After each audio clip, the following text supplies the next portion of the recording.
இப்போ ஒரு ஃபிட்னஸ் பற்றி பேசலாம். ஒரு வருஷம் நீங்கள் சரியாக ப்ராக்டிஸ் பண்ணிங்கன்னா, பயிற்சி செஞ்சீங்கன்னா, அந்த உடம்பு 10 வருஷம் ஃபிட்டாக இருக்குது. என்ன ஒரு வருஷம் பண்ணால் 10 வருஷம் ஃபிட்டாக இருக்குமா? ஆமாம். எப்பவுமே ஒரு பிடி சாரோ ஒரு கோச்சோ ட்ரைனிங் கொடுக்க பொழுது படிக்கும் பொழுது கொடுக்கக்கூடிய கோச்சே சொல்கிறேன். படிக்கும் பொழுது 5 வருஷம் நீங்கள் பயிற்சி செய்தால் அந்த பயிற்சி சொல்கிறேன். தினந்தோறும் தினப்பயிற்சி 5 வருஷம் நீங்கள் பயிற்சி செஞ்சீங்கன்னா 50 வருஷம் ஃபிட்டாக இருக்கலாம். இது உண்மையான சாத்தியக்கூறு. எப்படி அப்படின்னா, இல்லை உடம்பெல்லாம் வந்துடுதுங்க, தொப்பையெல்லாம் போடுறது, உடம்பு வர தொப்பை ஓடு, ஏன்னா ஃபிட்டாக இருப்பேன். ஃபிட்டுன்னு எப்படி?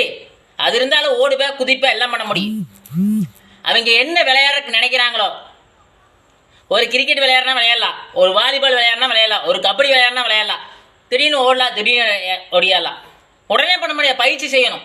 பிக் ஆயிடுவாங்க. மற்றவங்கெல்லாம் பார்த்தீங்கன்னா எப்படி ஒரு பயிற்சி செய்யறதுக்கு 2-3 மாதம் பிடிக்கும்.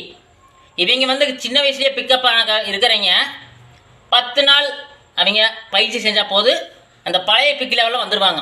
உடம்பு இருந்தாலும் சரி, உடம்பு இல்லைனாலும் சரி. உண்மையான விஷயம். ஏன்னா டெய்லியுமே குறைஞ்ச அளவு 3 கிலோமீட்டர் ஓடி இருக்கணும்.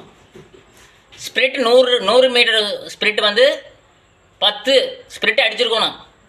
சில வார்ம் செய்யணும். கிட்டத்தட்ட வார்ம் 1 மணி நேரம்லேருந்து 1.5 மணி நேரம் செய்யக்கூடிய அவர்கள் ஒரு வருஷம் செஞ்சால் 10 வருஷம் உடம்பு ஃபிட்டாக இருக்குது.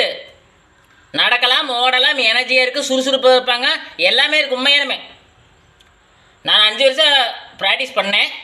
இப்போ 42 வயசாச்சு. திடீர்னு குதிக்க, திடீர்னு ஓடுறேன். எனக்கு காலையில் நான் டெய்லியும் படிக்கிட்டே இருக்கிறேன். அதோடு விடல, நான் டெய்லியுமே ஒரு 1000 ஸ்கிப்பிங் டெய்லி எடுத்துகிட்டு இருக்கிறேன். சரிங்களா?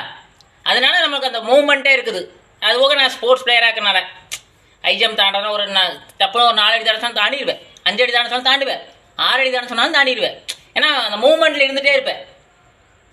ஒவ்வொரு பிளேயருமே ஒவ்வொரு ஆட்களுமே அதுதான். சரிங்களா? இப்போ 5 வருஷம் 20 வயசுக்கு மேலே 5 வருஷம் ப்ராக்டிஸ் பண்ண அதெல்லாம் ஃபிட்டாக இருக்காது. சின்ன வயசில் பயிற்சி செஞ்ச உடம்பு சரியான ஃபிட்டாக இருக்குது. சரிங்களா? ஒல்லியாக இருக்கணும் கிடையாது, குண்டாக இருந்தாலும் நல்லா சுறுசுறுப்பாக அங்கோட இங்கோட எல்லாம் பண்ணுவாங்க. பெரிய பெரிய பிளேயரை கேட்டு பாருங்கள், கோச்சு கிட்ட ஸ்போர்ட்ஸ் பிளேயர் பாருங்கள், கிரிக்கெட் பிளேயர் ஆகட்டும், எல்லா பிளேயரும் பாருங்கள் ஃபிட்டாக இருப்பாங்க. 50 வயசுல நல்லா இருப்பாங்க, 60 வயசுலேயும் நல்லா இருப்பாங்க. உடம்பை மெயினாக சாப்பிட்றது, எக்ஸசைஸ் எல்லாமே காரணம் தாங்க. சரிங்களா? தெரியாதுங்க. அத்லெட் பொறுத்தளவு கிரவுண்டில் எக்ஸசைஸ் பண்ணுறது ஒரு வருஷம் செஞ்சால் 10 வருஷம் நல்லா இருக்கும் உடம்பு. உண்மையான விஷயம்.